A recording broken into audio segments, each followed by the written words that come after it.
Hi, my name is Nicola and I'm a child behaviour specialist, and I would love to talk to you about how I can help you to support children with additional needs or challenging behaviour in your churches.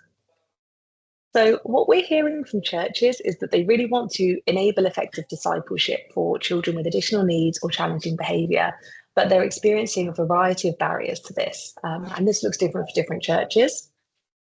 Some churches feel ill equipped to meet children's needs. There's maybe a lack of understanding and awareness. They feel that they need to upskill and train their staff and their volunteers better. And also, what we're seeing in society, and therefore this is sort of overflowing into churches, is an increase in the number of children with additional needs and the level of challenging behaviour. So the sorts of needs we're talking about are autism, ADHD, sensory processing, attachment and trauma. These are all increasing at the moment. For some churches, there's also a concern that families just aren't attending church in the first place. And this is also our experience as an organisation. We work with private families, and many of them are Christians but are not attending church. And this sometimes is because they've previously had a challenging experience with church where the church hasn't been able to meet their children's needs. Also, families whose children have additional needs, unfortunately, typically have to fight for equal access to schools and clubs. So they're probably anticipating that church will be the same, or maybe church won't be able to meet their needs at all. So sometimes families just don't even sort of make the step of walking through the door to begin with, because that's a concern for them. And for other churches, they have families that are part of their congregation and their children have additional needs. And perhaps they're involved in the children's work in some way, but the church feel there's not effective discipleship going on. We hear phrases like the children are surviving, but they're not thriving, or they cope on a Sunday morning. Maybe parental support is required for the children with additional needs in a way that it's not for the other children. And maybe the staff and the volunteers are just feeling a little bit overwhelmed with the level of need. So there's some of the challenges that we're seeing in churches at the moment. Why is this a problem? And why is it a problem I am so passionate about? Well, I believe that actually what I'm suggesting we do is the correct theological response to a challenge of children with additional needs being able to access the good news of the gospel. Jesus consistently met people where they were.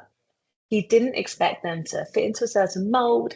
He didn't expect them to change themselves before they could get to him.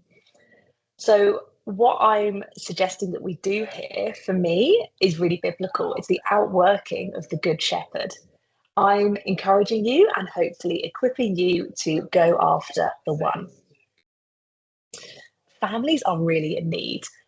There are so many blessings that come with having a child with additional needs, but there's also a lot of challenges that come with it.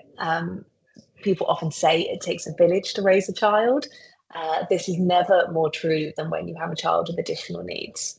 So let's be a village for these families. I'm also really passionate about my particular type of training because I have seen how small changes can make such a big difference. I think challenging behaviour sometimes can feel really overwhelming, and the concept of becoming an accessible church can feel like such a big challenge. Um, so I just want to be sort of really explicit by saying my goal isn't to make every church 100% accessible to every child, no matter what they need. That's just not realistic. I want to help each church take the next step along their accessibility journey. And that will look different for each church. And that's great. It's great that every church can meet different needs.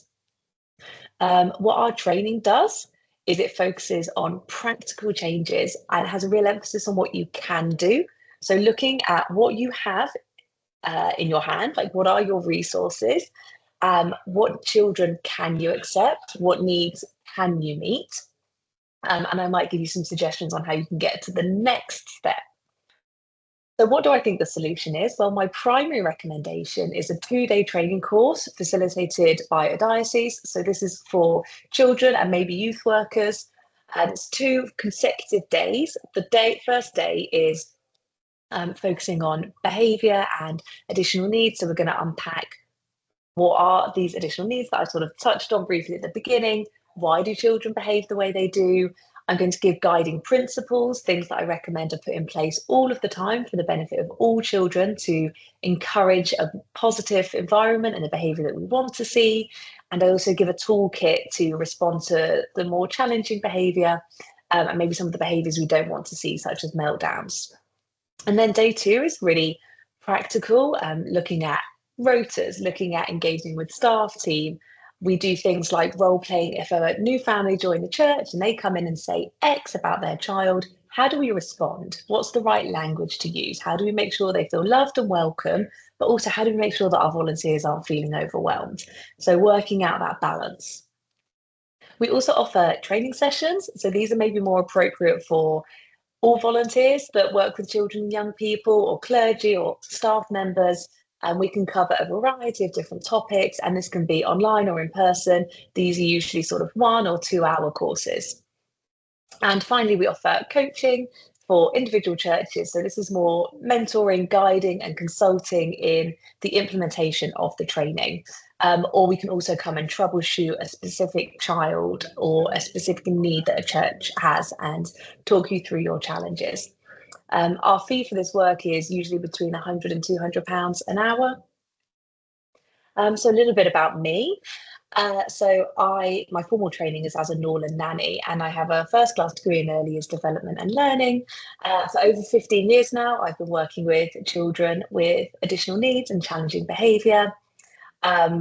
I grew up in church, so sort of my whole life I've been involved in the additional needs ministry in the churches I've been at, including sort of coordinating them in some churches. I've done a lot of holiday clubs, Christian and non-Christian. So I coordinated the additional needs ministry within them, or I also actually set up my own holiday club for children, specifically designed for children with additional needs. Schools and nurseries, again, like a combination of mainstream and specialist. And then I've also nannied in private homes for many years. And then all of this led me to set up the Child Behaviour Network, which is my organisation that I'm sort of talking to you about today. So we provide training and consultancy to families and organisations to help them better understand and support children with additional needs and challenging behaviour. I just wanted to share, sort of finish with a few testimonials. This is from the 2-day training course that I suggested was my sort of most recommended to do. 91% of the delegates that attended said that they thought the training was just the right length. 100% were very satisfied with the training and very likely to recommend it. 82% after the training feel significantly better equipped to welcome children with additional needs at their church. And the remaining 18 feel somewhat better equipped. And John said, our 2-day training course with Nicola was both inspiring and practical. The course was not only informative, but also empowering. I highly recommend this training.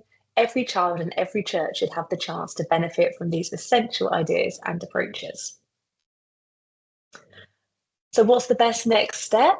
Well, if you go to our website, www.tcbn.co.uk, and do /organisation, you can book a complimentary consultation.